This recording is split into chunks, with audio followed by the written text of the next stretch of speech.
الحمد لله وحده والصلاة والسلام على من لا نبي بعده أما بعد قال الله تبارك وتعالى في القرآن المجيد والفرقان الحميد أعوذ بالله من الشيطان الرجيم بسم الله الرحمن الرحيم والذين يكنزون الذهب والفضة ولا ينفقونها في سبيل الله فبشرهم بعذاب أليم يوم يحمى عليها في نار جهنم فتكوى بها جباههم وجنوبهم وظهورهم هذا ما كنزتم لأنفسكم فذوقوا ما كنتم تكنزون صدق الله العظيم وهو أصدق القائلين میرے معزز موقر بزرگوں نوجوان ساتھی، سب سے پہلے ہم اور آپ اپنے پروردگار کا شکر ادا کریں کہ اس نے ہمیں اور آپ کو رمضان المبارک کا مقدس مہینہ عطا فرمایا، اور اس مہینے میں الحمدللہ روزہ، تراویح اور دوسری عبادات کی بھی کسی نہ کسی قدر توفیق عطا فرمائے۔ اللہ کا لاکھ لاکھ شکر احسان ہے۔ اللہ رب العزت نے ہمیں اور آپ کو ایمان کی دولت سے سرفراز فرمایا۔ ایمان کی دولت سے سرفراز فرمائے جانے کا تقاضا تو یہ تھا کہ ہم اور آپ یعنی یہ انسان اللہ کا حقیقی بندہ بن جاتا، مومن کامل بن جاتا، مومن صادق بن جاتا۔ اب یہ انسان اللہ کا حقیقی بندہ کیسے بنے گا، مومن کامل کیسے بنے گا، تو اس کے دو طریقے ہیں کہ اگر انسان ان طریقوں کو اختیار کر لے مجموعی اعتبار سے تو انسان اللہ کا حقیقی بندہ بن جائے گا۔ پہلا یہ ہے کہ انسان اللہ تعالی سے اپنا رشتہ، اپنا تعلق مضبوط کر لے، اور دوسرا یہ ہے کہ انسان اللہ کے مخلوق سے اپنا رشتہ مضبوط کر لے۔ یہ دو کام ہیں، ایک ہے تعلق مع اللہ یعنی اللہ کے ساتھ اپنا تعلق مضبوط کرنا، اور دوسرا ہے تعلق مع خلق خدا یعنی اللہ سے محبت کی بنیاد پہ اس کے مخلوق کے ساتھ رشتہ مضبوط کرنا۔ جب انسان ان دونوں کاموں کو کرے گا وہ اللہ کا مومن بندہ ہوگا، اللہ کا کامل بندہ ہوگا۔ پہلا طریقہ، پہلا کام یعنی تعلق مع اللہ، یہ کیسے حاصل ہوگا تو رب کریم نے قرآن کریم میں بیان فرمایا ہے۔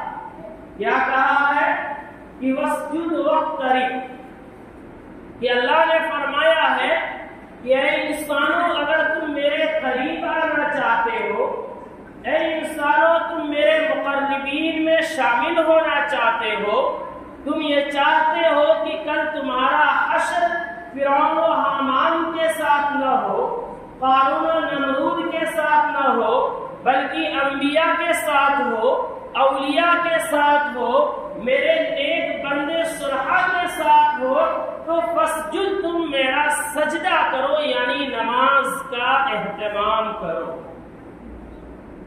جب انسان نماز کا اہتمام کرتا ہے تو اللہ کے قریب ہو جاتا ہے۔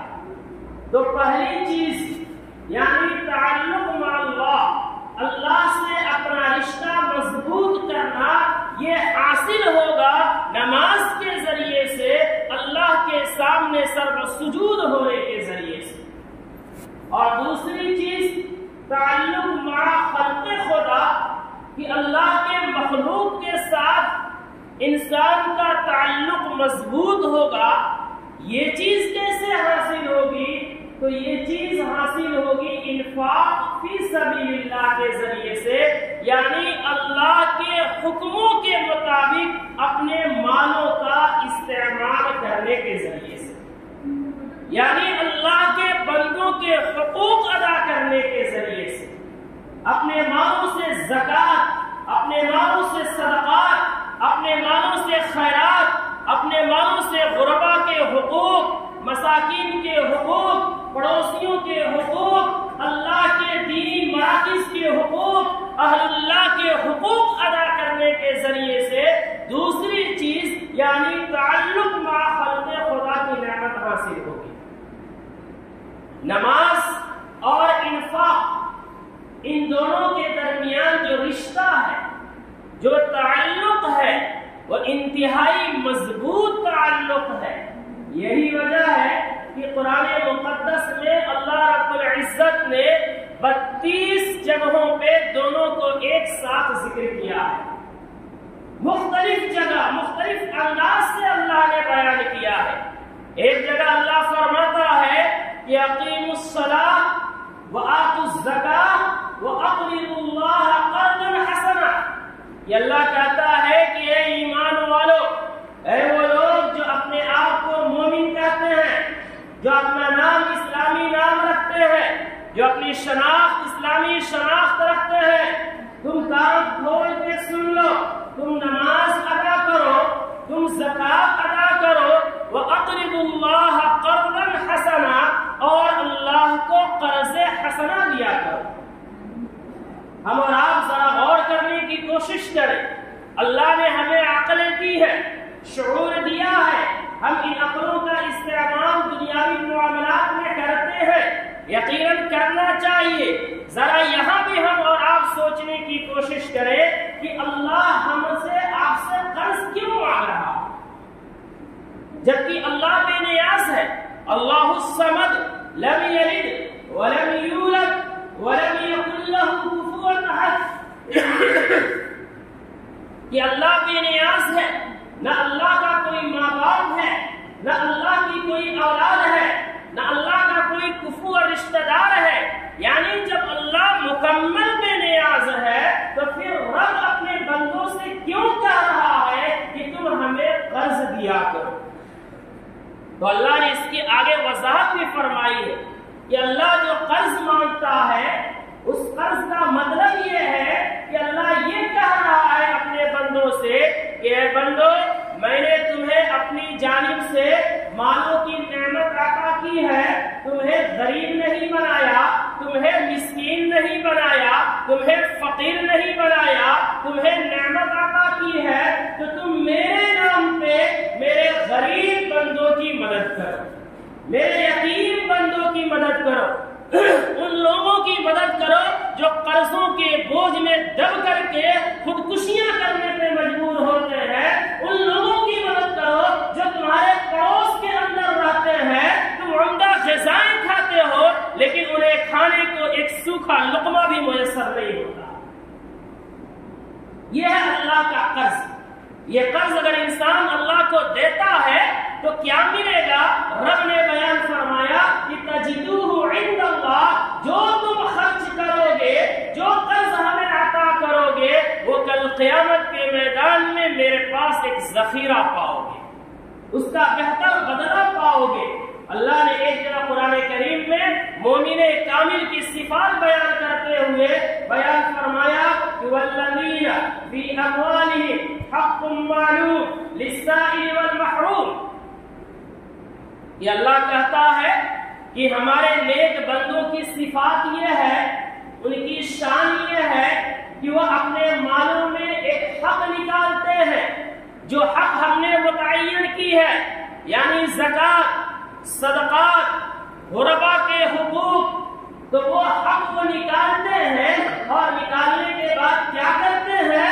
للسائل والمحروم، مانگنے والوں کو دیتے ہیں اور ان لوگوں کو بھی دیتے ہیں جو محتاج ہے، فقیر ہے، مسکین ہے، لیکن غیرت کی بنیاد پہ وہ اپنا ہاتھ کسی کے سامنے نہیں پھیلاتے ہیں. یہ ہمارے نیک بندوں کی شان یہ ہے، ان کی ذمہ داری یہ ہے، ان کی صفات یہ ہے کہ ایسے لوگوں کو معاشرے میں تلاش کرتے ہیں اور تلاش کر کے ان تک ان کا حق پہنچانے کا کام کرتے ہیں. جس طرح اللہ رب العزت نے قرآن کریم میں خرچ کرنے کے حکم دیے ہیں، زکوٰۃ کی ادائیگی کے حکم نافذ کیے ہیں، ایسے ہی اللہ نے ان کے منافع بھی بیان کیا. کہ اگر ہم سے اور آپ سے اللہ یہ کہتا ہے کہ تم اپنے مالوں کی گاڑھی کمائی ہمارے راستے میں خرچ کرو، تو اللہ ہمیں اس پر اجر کیا عطا فرمائے گا. اللہ نے وہ بھی قرآن کریم میں بیان فرمایا. ایک جگہ اللہ فرماتا ہے کہ مثل الذین ينفقون اموالهم في سبيل الله كمثل حبة انبتت 7 سنابل في كل سنبلة 100 حبة. یہ اللہ کہتا ہے کہ وہ لوگ جو اپنی گاڑھی کمائی کو، جو اپنے خون پسینے کی کمائی سے ایک حصہ اللہ کے راستے میں خرچ کرتے ہیں، نکالتے ہیں، ان لوگوں کا حال کیا ہے؟ اللہ نے مثال دے کے بیان فرمایا ہے کہ ٹھیک ایسے ہی ہے جیسے ایک کسان ہے، ایک بیج زمین میں ڈالتا ہے، پھر انبتت 7 سنابل، پھر وہ ایک بیج 7 بالیاں نکالتا ہے، فی کل سنبلۃ 100 حبہ، اور ہر بالی میں 100 دانے ہوتے ہیں. یعنی کسان نے ایک بیج زمین میں ڈالی تھی لیکن اسے 700 بیج حاصل ہوئے. ایسے ہی انسان اللہ کے راستے میں 1 روپیہ خرچ کرتا ہے لیکن اسے 700 روپیوں کا اجر ملتا ہے. ذرا ہم اور آپ غور کریں کہ اس سے بڑا آفر اور کیا ہو سکتا ہے، اس سے بڑی نعمت اور کیا ہو سکتی ہے. اور اسی پہ بس نہیں ہے بلکہ اللہ نے آگے فرمایا واللہ یضاعف لمن یشاء واللہ واسع علیم، کہ اسی 700 پر بس نہیں کرتے ہیں بلکہ جو لوگ جس قدر اخلاص کے ساتھ، للہیت کے ساتھ، اللہ کے خوف اور خشیت کے ساتھ اپنے مالوں کو اللہ کے راستے میں خرچ کرتے ہیں، ان کو 700 پر بس نہیں کرتے ہیں بلکہ اس سے بھی زیادہ جتنا چاہتے ہیں ان کے لیے اس میں اضافہ کر دیتے ہیں، اجر کے اندر بڑھوتری کر دیتے ہیں. یہ ہے اللہ کا انعام جو ہم اللہ کے راستے میں خرچ کرتے ہیں. اور وہ لوگ جو خرچ نہیں کرتے، جنہیں اللہ نے اپنا مال عطا کیا ہے، اللہ نے جنہیں نعمتیں عطا کیا ہے، وہ لوگ جب اللہ کے راستے میں خرچ نہیں کرتے اس کے عذاب کیا ہے اللہ نے اسے بھی قرآن کریم میں بیان فرمایا. اللہ فرماتا ہے والذین یکنزون الذهب والفضة ولا ينفقونها في سبيل اللہ، کہ یاد رکھیں وہ لوگ جن کو ہم نے غریب نہیں بنایا، وہ لوگ جن کو ہم نے فقیر نہیں بنایا، جن کو ہم نے محتاج نہیں بنایا، جن کو ہم نے کاسے گدائی لے کر کے گلی کوچوں میں پھرنے والا نہیں بنایا، بلکہ ہم نے انہیں نعمتیں عطا کی ہے، سونے اور چاندی کے ذخیرے عطا کیے ہیں، تجارت کے اسباب عطا کیے ہیں، نعمتیں عطا کی ہے. اور وہ لوگ اپنے مالوں کو جمع کر کے رکھتے ہیں، اکٹھا کر کے رکھتے ہیں. ولا ينفقونها في سبيل اللہ، ایسا نہیں کہ پورا مال اللہ کے راستے میں خرچ کرنا ہے بلکہ جو غریبوں کا حق ہے اسے وہ اللہ کے راستے میں خرچ نہیں کرتے ہیں. فبشرهم بعذاب علیم، اے پیغمبر انہیں دردناک عذاب کی خوشخبری دے دیجیے. کون سا دردناک عذاب؟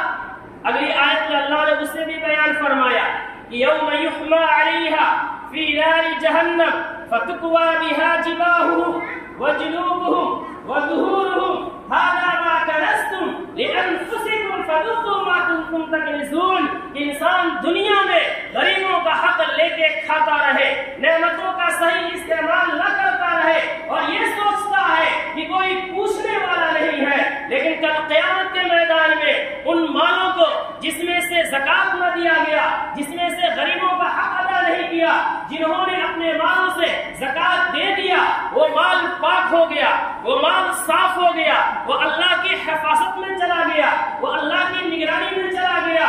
لیکن جنہوں نے نہیں کیا، کل قیامت کے میدان میں ان کے سارے مالوں کو لایا جائے گا، سلاخوں میں تبدیل کیا جائے گا اور انہیں گرم کیا جائے گا، آگوں میں تپایا جائے گا. فتکوا بہا جباہم، پھر تپا کر کے ان مالوں کے ذریعے سے جو سلاخوں میں تبدیل ہے اس انسان کی پیشانیوں کو داغا جائے گا، اس کے پہلوؤں کو داغا جائے گا، اس کی پشتوں کو داغا جائے گا، اور کسی پہ بس نہیں ہوگا بلکہ اسے اور ذلیل کرنے کے لیے کہا جائے گا کہ ھذا ما کنزتم لانفسکم فذوقوا ما کنتم تکنزون، کہ سنو یہ وہی مال ہے جس کی تم ذخیرہ اندوزی کرتے تھے، غریبوں کا حق ادا نہیں کرتے.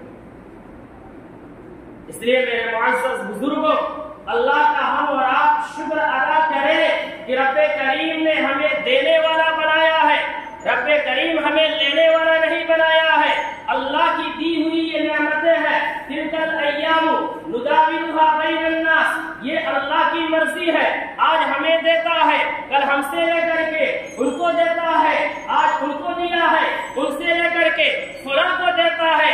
اس لیے یہ اللہ کی وراثت ہے، اللہ کا مال ہے. اس لیے اللہ نے فرمایا یا ایھا الذین آمنوا انفقوا مما رزقناکم، کہ اے انسانوں جو مال ہم نے تم کو دیا ہے وہ تمہارا نہیں ہے، وہ ہم نے امانت دی ہے، وہ دراصل میرا ہے. میں جسے چاہوں دے سکتا ہوں، میں جسے چاہوں امیر بنا سکتا ہوں، میں جسے چاہوں غریب بنا سکتا ہوں. اس لیے اگر ہم نے تمہیں صاحب حساب بنایا ہے، تمہیں عطا کیا ہے، تو تم اللہ کا شکر ادا کر کے ان میں سے خرچ کیا کرو اور خوشی سے خرچ کرے. اللہ کے رسول نے فرمایا کہ الید العلیٰ خیر من الید السفلیٰ، کہ اوپر والا ہاتھ نیچے والے ہاتھ سے بہتر ہے. یعنی جو انسان دیتا ہے وہ ظاہر خوش نصیب ہے، اور جو انسان لیتا ہے اس کے لیے یقیناً بد نصیبی کی بات ہے. اس لیے اللہ نے ہمیں دینے کے لائق بنایا ہے. ہم سینہ چوڑا کر کے اپنے اندر خوشی اور فرحت کو محسوس کر کے بخل نہ کریں، اپنے مالوں کو مستحقین کو دے، پڑوسیوں کو دے، غریبوں کو دے، محتاجوں کو ڈھونڈ ڈھونڈ کر کے دے. یہ ان کا حق ہے. اگر وہ آ کے ہم سے لیتے ہیں تو ہمارا احسان نہیں کہ ہم ان کو دے رہے ہیں، یہ ان کا احسان ہے کہ جو ہم سے لے رہے ہیں. اور ہمارا اللہ کا احسان ہے کہ جس نے ایسے ماحول بنائے ہیں کہ ہم اپنے مالوں کا زکات کسی کو دے سکتے ہیں. ورنہ ایک زمانہ آئے گا انسان لے کے نکلے گا مالوں کا زکات دینے کے لیے، پورے دن بھر گزر جائے گا لیکن کوئی لینے والا میسر نہیں ہوگا. اس لیے خوش دلی سے ہم غریبوں کا حق ادا کریں. یقیناً اگر ہم کریں گے، رمضان کا روزہ بھی ہم نے رکھا، تراویح بھی پڑھ رہے ہیں، قرآن بھی سن رہے ہیں، عبادتیں بھی کر رہے ہیں، اسی میں زکات کا بھی اہتمام اگر ہم کر لیں، سارے مالوں کا حساب لگا کے علماء سے مسئلہ پوچھ کے اگر کر لیں، تو یقیناً یہ رمضان ہماری مغفرت کا ذریعہ بن جائے گا. کریں گے انشاءاللہ. آخری بات کر کے ختم کرتا ہوں کہ ابھی آپ حضرات اتنی تعداد میں یہاں تشریف لائے ہیں.